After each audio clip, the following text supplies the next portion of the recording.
নমস্কার, আজ একটু অন্য রকমভাবে চিকেন রান্না করব। তো প্রথমে কড়াইতে তেল গরম করে তাতে আলুগুলোকে ভেজে নিতে হবে। তো এবার আমি সব আলুগুলো দিয়ে দেব তেলে।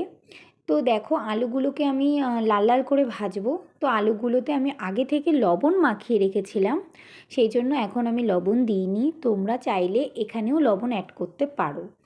তো দেখো আমি 1 চামচ হলুদ দিয়ে দিয়েছি যেন আলুগুলো একটু লাল লাল করে ভাজা হয়ে যায়। তো আলুটা যতক্ষণ না ভাজা হচ্ছে আমাদের এভাবে ভেজে যেতে হবে। তো দেখো প্রায় 60% এখানেই আলু সেদ্ধ হয়ে যাবে এই ভাজায়। তো এবার দেখো যেই তেলে আমি আলু ভেজেছিলাম সেই তেলের মধ্যেই আমি চিকেনগুলোকে এবার অ্যাড করে দিচ্ছি। একটু সামান্য লবণ দেব, দিয়ে এবার চিকেনগুলোকে হালকা ফ্রাই করে নেব।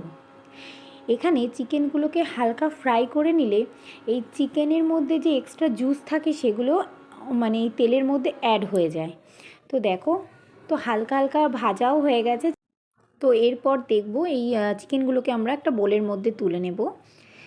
তো দেখো চিকেনের যে এক্সট্রা জুসটা সেটা অয়েলের সাথে মিশে গেছে।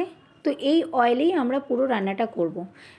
তো এখানে আমি 2টো তেজপাতা এবং চারটে এলাচ এবং দারচিনি ভেঙে দিয়েছি।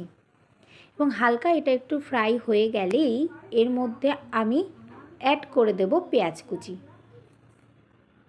পেঁয়াজগুলোকে ভালোভাবে ভাজতে হবে, এখানে একটু সময় নিতে হবে, সময় দিয়ে পেঁয়াজগুলোকে ভাজবে। তো পেঁয়াজগুলোকে আমরা ভাজতে দেব, তার মধ্যে আমরা যে চিকেনটা ভেজে রেখেছিলাম সেটা একটু রেডি করে নেব।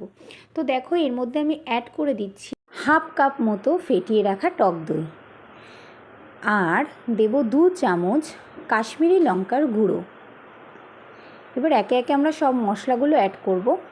তো দেখো আমি এখানে 1 চামচ মতো জিরে গুঁড়ো নিয়েছি এবং 1/2 চামচ নিয়েছি ধনে গুঁড়ো। এভাবে মশলাগুলোকে অ্যাড করে নেবে এবং একটু 1/2 চামচ আমি গোলমরিচের গুঁড়ো দিয়েছি এবং 1 চামচ মতো আমি দিয়েছি গরম মশলার গুঁড়ো। তো এইভাবে পুরো মিশ্রণটাকে আমরা মেখে নেব। ম্যারিনেট করে রেখে দেবো কিছুটা সময়।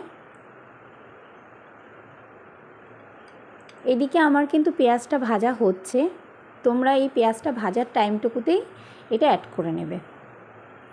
তো পেঁয়াজটা একটু লাল লালভাবেই ভাজা হবে, যতক্ষণ না লাল লালভাবে ভাজা হচ্ছে তো ততক্ষণ ওয়েট করবে। এবার দেখো পেঁয়াজটা একটু লাল লাল করে ভাজা হয়ে গেছে। তো 2টো টমেটো এখানে অ্যাড করা হয়েছে। এবার দেখো এখানে আমি দিচ্ছি 4 চামচ রসুন বাটা, 2 চামচ আদা বাটা, এছাড়াও 4-5টা কাঁচা লঙ্কা। তো কাঁচা লঙ্কাটা তোমাদের চয়েস অনুযায়ী, তোমরা যেমন ঝাল খেতে ভালোবাসো সেই অনুযায়ী এখানে কাঁচা লঙ্কা তোমরা দেবে। তো আমি একসাথে বেটে নিয়েছিলাম, সেটাই আমি এখানে অ্যাড করেছি এবং আমি এর মধ্যেই দিয়ে দিচ্ছি 2 চামচ হলুদ গুঁড়ো। দেখো হলুদ গুঁড়ো দিয়ে ভালো করে মশলাটাকে নাড়িয়ে নেবে। নেওয়ার পরে এখানে আমি অ্যাড করব স্বাদ অনুযায়ী লবণ। এবার দেখো মশলাটা কষিয়ে যেতে হবে এবং যখন মশলাটার থেকে তেল ছাড়বে তখনই আমি এর মধ্যে ভেজে রাখা সেই আলুগুলো দিয়ে দেব। আলুগুলো দিয়ে ভালো করে নাড়িয়ে এরপরে একটুখানি সময় দেব, দেওয়ার কিছুক্ষণ পরেই আমি এর মধ্যে অ্যাড করব যে আমরা ম্যারিনেট করে রেখেছিলাম যে মাংসটা, সেই চিকেনটা। তো দেখো আমি অ্যাড করে দিয়েছি। এবার এটাকে একটু সময় কষাতে হবে।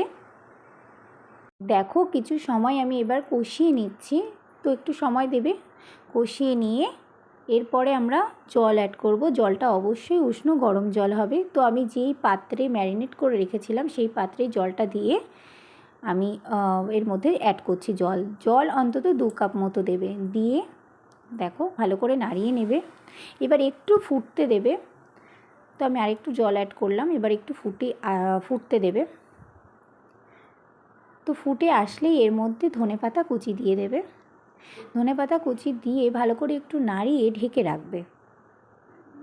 দেখো আমি তাই করছি, এটা একবার ট্রাই করো প্লিজ, তোমাদের কাছে রিকোয়েস্ট। তো দেখো আমি ঢেকে রেখেছি। তো এর কালারটা দেখেছো পুরো চেঞ্জ হয়ে গেছে। এবার দেখো এখানে আমি কাসুরি মেথি দিয়ে দিচ্ছি, এতে আলাদা একটা সেন্ট আসে। তো এইভাবেই ঢেকে রেখে কিছু সময় রেখে দিলেই রেডি। তো একবার ট্রাই করো অবশ্যই, ভালো লাগলে লাইক সাবস্ক্রাইব।